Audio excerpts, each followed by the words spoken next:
Hello बच्चों, let's read the question. The question says the dividend received from 10% rupees 125 shares at rupees 150 is rupees 1875. Find the number of shares. ठीक है बच्चों, तो हमें total number of shares इस question के अंदर find out करने हैं। तो सबसे पहले हमें जो गिवन डेटा है वो लिख लेते हैं। तो सबसे पहले हमें गिवन है कि एक शेयर है, उसकी फेस वैल्यू कितनी गिवन है। तो शेयर की फेस वैल्यू हमें गिवन है रुपीज 125। ठीक है बच्चों, और इसके बाद में हमें डिविडेंड गिवन है। ठीक है बच्चों, और डिविडेंड शेयर की हमेशा फेस वैल्यू पे दिया जाता है, और एक शेयर के ऊपर जो डिविडेंड है वो परसेंटेज के अंदर है, और वो है 10%। ठीक है बच्चों, और उसके बाद में हमें मार्केट वैल्यू गिवन है। इसका हमारे इस क्वेश्चन में कुछ भी यूज नहीं होगा, और हमें जो टोटल डिविडेंड है वो गिवन है। ठीक है बच्चों, टोटल डिविडेंड।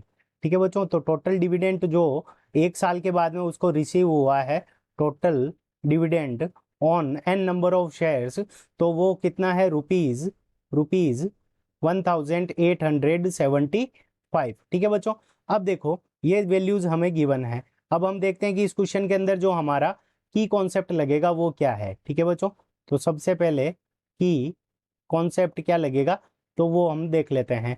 तो की कॉन्सेप्ट हमारा क्या लगेगा बच्चों, तो की कॉन्सेप्ट क्या है, नंबर ऑफ शेयर्स का एक फॉर्मूला होता है।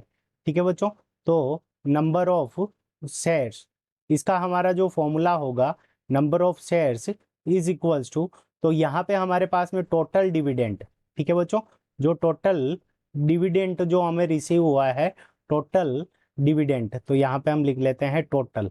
ठीक है बच्चों, तो total dividend divided by dividend on one share, यानी एक शेयर के ऊपर कितना डिविडेंड हुआ है, उस टोटल डिविडेंड के अंदर हम उसका डिवाइड लगा देंगे, तो डिविडेंड ऑन वन शेयर। ठीक है बच्चों, अब देखो टोटल डिविडेंड हमें गिवन है, और डिविडेंड ऑन वन शेयर कैसे निकलेगा।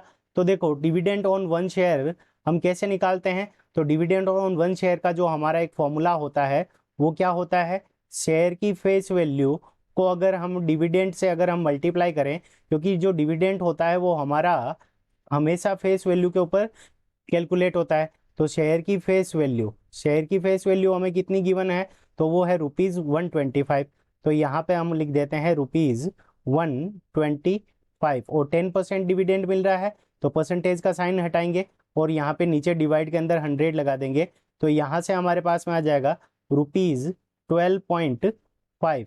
रुपीज 12.5 ये हमारा क्या है, एक शेयर के ऊपर डिविडेंड आ गया। ठीक है बच्चों, एक शेयर के ऊपर हमारा डिविडेंड आ गया। अब हम क्या करेंगे, एक शेयर के ऊपर डिविडेंड है और टोटल डिविडेंड हमें पता है, तो उससे हम नंबर ऑफ शेयर्स निकाल लेंगे। तो नंबर ऑफ शेयर्स को अगर हम n मान लें, तो n इज इक्वल्स टू क्या हो जाएगा, तो रुपीज टोटल डिविडेंड कितना है 1875, और एक शेयर के ऊपर डिविडेंड है वो हमारा कितना है, रुपीज 12.5। ठीक है बच्चों, तो इसको जब हम कैंसिल करेंगे तो यहाँ पे पॉइंट हटाएंगे, यहाँ पे 10 आ जाएगा। ठीक है, और फिर इसको हम 25 से कैंसिल करेंगे तो यहाँ पे 5 आ जाएगा। 25 से कैंसिल करेंगे तो यहाँ पे 7 टाइम्स 175 आ जाएगा, और यहाँ पे 75 आ गया। फिर 5 से कैंसिल कर देंगे तो यहाँ पे 15 आ जाएगा, और 15 को हम 10 से अगर मल्टीप्लाई करेंगे तो टोटल नंबर ऑफ शेयर्स जो n की वैल्यू आ जाएगी हमारे पास में कितनी आ जाएगी बच्चों, वो आ जाएगी 150। ठीक है बच्चों, तो टोटल नंबर ऑफ शेयर्स हमारे कितने हो गए 150। सो 150 इज द करेक्ट आंसर। अब देखो 150 कौन से ऑप्शन में गिवन है, ऑप्शन बी के अंदर गिवन है। So option B is the correct answer of this question. I hope you understood it well. Best of luck.